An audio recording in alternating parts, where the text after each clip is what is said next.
New Jio user will get Jio's data, voice, video absolutely free. 2016 में जियो launch हुआ, free data मिला, free calls मिले और पूरा देश जियो का दीवाना हो गया। लेकिन क्या आपने कभी सोचा है कि मुकेश भाई को टेलीकॉम से एक्चुअली क्या चाहिए था? क्या सच में उनका गोल यही था कि एयरटेल और वोडाफोन को हरा दे? जो नाम है वो है रिलायंस जियो। ये रिलायंस जियो का ही इफेक्ट है कि सभी टेलीकॉम शेयर्स कमजोरी के साथ दिन के निचले स्तरों पर trade. That Airtel, Vodafone and Idea, the three incumbent players, saw their revenue drop in the last quarter, while Reliance Jio commanded nearly. Mukesh Ambani के भाषण के साथ ही भारतीय एयरटेल और आइडिया के शेयर्स में जबरदस्त गिरावट देखी गई। या एक बहुत बड़े गेम की सिर्फ पहली चाल तो नहीं थी। आज 2025 में जब हम पीछे मुड़कर देखते हैं तो एक ब्लूप्रिंट नजर आता है, इतना कैलकुलेट, इतना पेशेंट और इतना डेडली कि जब तक कॉम्पिटिटर्स को समझ आया तब तक गेम खत्म हो चुका था। और उस ब्लूप्रिंट का नाम है जियो हॉटस्टार। जरा इस नंबर को देखिए, 2012 में इंडिया का स्ट्रीमिंग मार्केट था 1000 करोड़ का। 2016 में जियो आया, मार्केट हुआ 1400 करोड़ और 2025 आते आते वही मार्केट 37,940 करोड़ का हो गया। यानी 13 सालों में 37 गुना की ग्रोथ। मतलब हर इंडियन फैमिली महीने में एवरेज 300 रुपए स्क्रीन के लिए दे रहा है, जबकि ये नंबर 2016 में लगभग 0 था।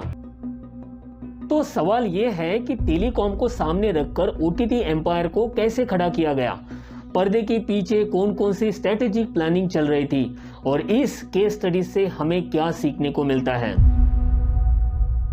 With Jio Cinema and shatters all records. The final Telecom meeting has bagged the digital rights to broadcast the Indian Premier League for the next 5 years. cinema reported a blockbuster opening for the Indian Premier League. So खबर के साथ RIL Disney deal को CCI की मंजूरी मिल गई है। the new Jio Hotstar app will have it all, over 3 lakh hours of content across 19 languages. ये कहानी समझने के लिए हमें थोड़ा पीछे जाना होगा। 1923 में रेडियो आया तो आवाज मिली। हेलो बहनों और भाइयों, आज आपके इस रेडियो दोस्त अमीन सायानी का दिल। 1959 में दूरदर्शन आया तो तस्वीर मिली। 1992 में जी टीवी आया, ऑप्शन मिले। 2003 में डिश टीवी से रीच मिली। 2000 में डीवीडी आया तो कंट्रोल मिला। हर दशक में इंटरटेनमेंट बेहतर होता गया। ये एक प्रॉब्लम हमेशा रही। हमेशा एक डर बना रहता था कि अगर लाइट चली गई, अगर शो के टाइम पर पहुंच नहीं पाए तो वो मोमेंट हमेशा के लिए हाथ से निकल जाएगा। जब सीन में क्लाइमेक्स बनने वाला होता है, जब एक्साइटमेंट अपने पीक पर होता है, ठीक उसी मोमेंट पर आता है एड ब्रेक। 30 मिनट के शोज में 12 से 15 मिनट का एड।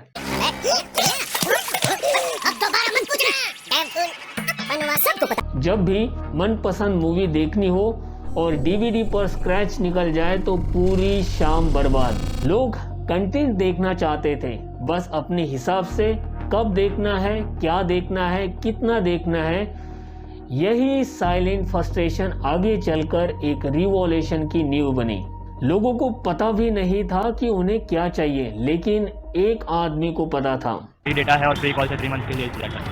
4G की कनेक्टिविटी है और 4G का जो और सारे ऑपरेटर्स जो है उन लोगों का कॉस्ट बहुत ज्यादा है। और जियो ने लॉन्च करते ही voice call, SMS, 4G data free और साथ में दिए जियो टीवी, जियो सिनेमा और जियो म्यूजिक, जिस पर किसी की नजर नहीं गई। डेटा भी फ्री, कंटेंट भी फ्री, तो लोगों को लगा क्या ऑफर है, लेकिन असल में एक ऑफर नहीं, एक ट्रैप था, एक बेहद कैलकुलेट ट्रैप। और उस ट्रैप का नतीजा एक्सपर्ट ने कैलकुलेट किया कि इंडिया का स्ट्रीमिंग मार्केट अब हर साल 22% की ग्रोथ से आगे बढ़ेगा। अगले 4 सालों में 12,000 करोड़ का आंकड़ा पार करेगा। लेकिन इस पूरी ग्रोथ का सबसे बड़ा फायदा किसे होने वाला था? वही जिसने ये प्लान किया था। दोस्तों, जब हम इस केस स्टडीज पर रिसर्च कर रहे थे तो हमारा नजरिया कुछ और था। हम भी यही सोच रहे थे कि जियो ने सस्ता डेटा दिया इसलिए ग्रो किया, लेकिन जैसे जैसे डॉक्यूमेंट कनेक्ट होते गए तस्वीर कुछ और ही निकली।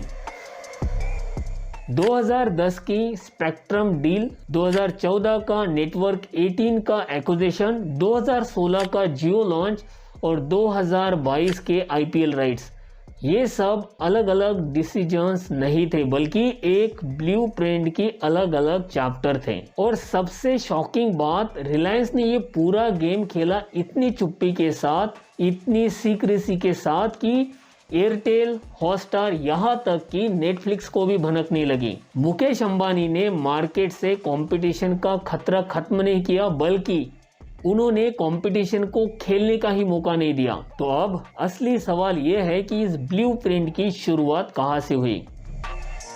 वो डील जो किसी ने नोटिस नहीं की।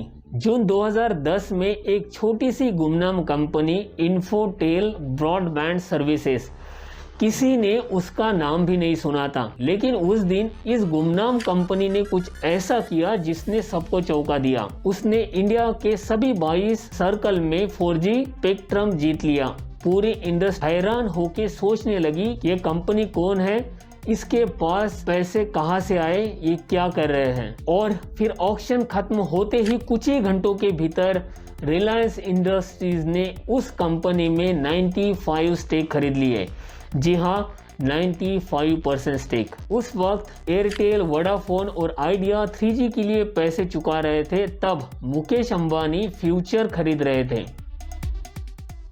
जियो लॉन्च होने में अभी 2 साल बाकी थे, लेकिन मुकेश अंबानी को पहले से पता था जब करोड़ों लोगों के हाथ में फ्री डेटा होगा तो वो उससे करेंगे क्या? वो कंटेंट देखेंगे, और वो कंटेंट मेरे पास होना चाहिए।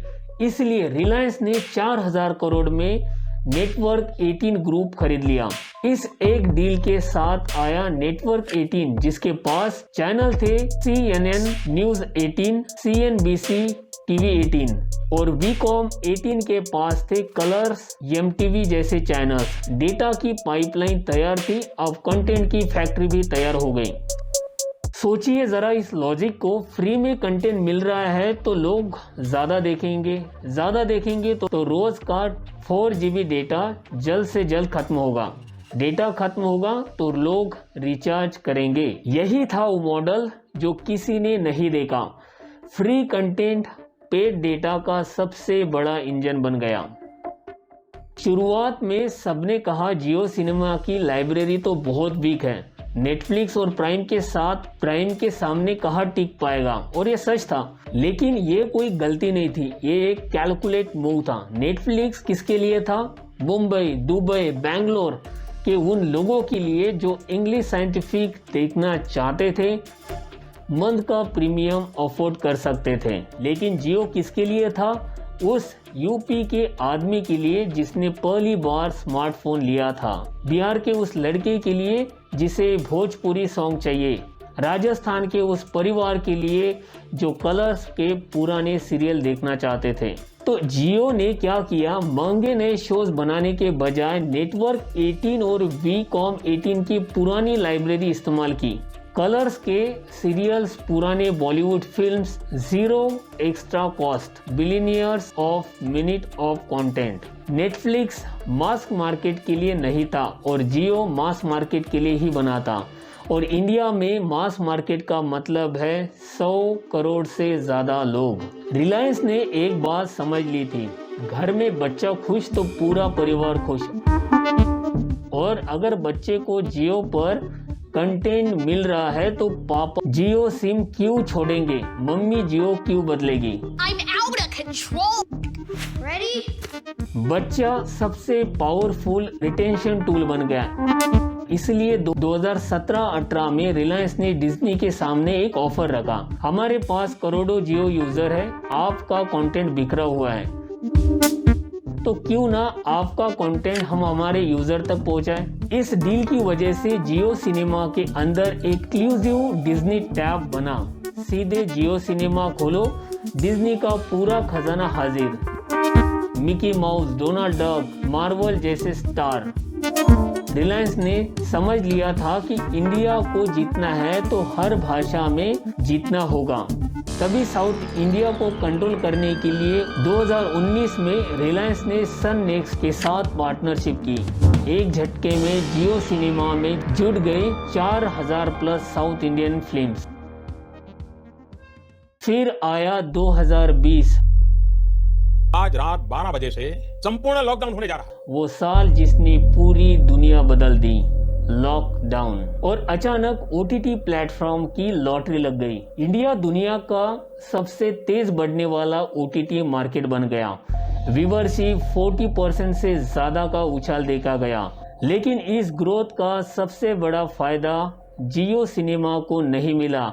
उस वक्त इंडिया का सबसे बड़ा ओटीटी प्लेटफॉर्म था डिज्नी प्लस हॉटस्टार, और उसके पास जो था वो देखकर समझ में आता है कि प्लेटफॉर्म इतना पावरफुल क्यों था। इसके पास सबसे बड़ी ताकत थी स्टार इंडिया नेटवर्क, जिसके पास 80 से ज्यादा टीवी चैनल 8 अलग अलग भाषाओं में, star plus, star world, star gold. International content में थे मार्वल की सुपर हीरोज मूवीज, HBO के iconic shows, game of thrones, और डिज्नी प्लस ओरिजिनल्स में थे नेशनल ज्योग्राफी, फिक्सर, और स्पोर्ट में था IPL, ICC tournament, star sport. यह प्लेटफॉर्म क्रिकेट का घर था। 2020 के लॉकडाउन में दिल बेचारा, लक्ष्मी जैसी बड़ी बड़ी फिल्में सीधा हॉटस्टार पर रिलीज हुई। एक प्लेटफॉर्म हर उम्र के लिए, हर भाषा में, हर मूड के लिए। डिज्नी प्लस हॉटस्टार का कोई जवाब नहीं था। मुकेश अंबानी ये सब देख रहे थे और उन्होंने एक फैसला किया कि इसे खरीदना है। लेकिन डायरेक्टली खरीदना आसान नहीं था, तो पहले इसे कमजोर किया जाएगा, और हॉटस्टार की सबसे बड़ी ताकत थी क्रिकेट।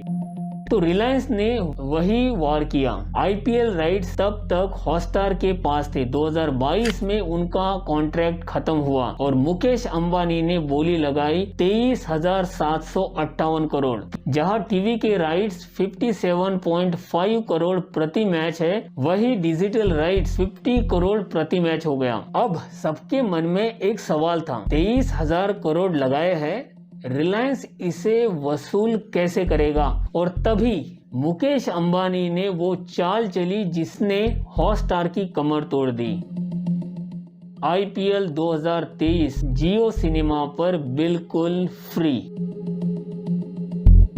सोचिए उस मोमेंट को जहां भारत में लगभग 50 करोड़ लोग यानी कि आधा देश IPL का दीवाना है। जो IPL देखने के लिए लोग हॉटस्टार का 299 पे कर रहे थे, वही IPL अब बिल्कुल फ्री था। क्रिकेट के दीवानों के पास एक ही सवाल था, हॉटस्टार क्यों ले? नतीजा, एक ही झटके में 2.5 करोड़ सब्सक्राइबर 2023 की शुरुआत में ही डिज्नी प्लस हॉटस्टार को छोड़कर चले गए, जिस वजह से हॉटस्टार का पेड मॉडल बुरी तरह से चरमरा गया। अब निशाना था डिज्नी हॉटस्टार की दूसरी बड़ी ताकत HBO। अप्रैल 2023 में रिलायंस ने वार्नर ब्रदर्स और डिस्कवरी के साथ डील साइन की लगभग 1000 करोड़ में, और एक झटके में HBO का सारा कंटेंट जियो सिनेमा पर आ गया। डिज्नी प्लस हॉटस्टार का सबसे बड़ा कीमती गाना छीना गया। रिलायंस ने यहाँ एक और चाल चली। HBO के राइट्स के साथ लॉन्च किया 999 का प्रीमियम प्लान। अब जियो सिनेमा के पास था वो यूजर जो 999 देकर HBO देखता था। Mass market capture, premium market capture, दोनों तरफ से। डिज्नी हॉटस्टार के पास इंडिया में सरवाइव करने का एक ही रास्ता बचा था।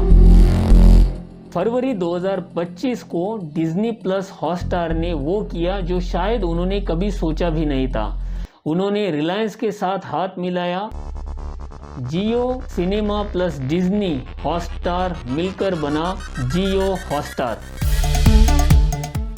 फरवरी 2025 में जब जियो हॉटस्टार लॉन्च हुआ तो एक ही झटके में भारत का सबसे बड़ा OTT एम्पायर खड़ा हो गया। IPL और वर्ल्ड कप एक जगह, HBO और मार्वल एक जगह, बॉलीवुड और साउथ सिनेमा एक जगह। आज जियो हॉटस्टार के पास 300 मिलियन और नेटफ्लिक्स के पास 330 मिलियन सब्सक्राइबर हैं, जो इसे दुनिया दूसरा सबसे बड़ा OTT प्लेटफॉर्म बनाता है।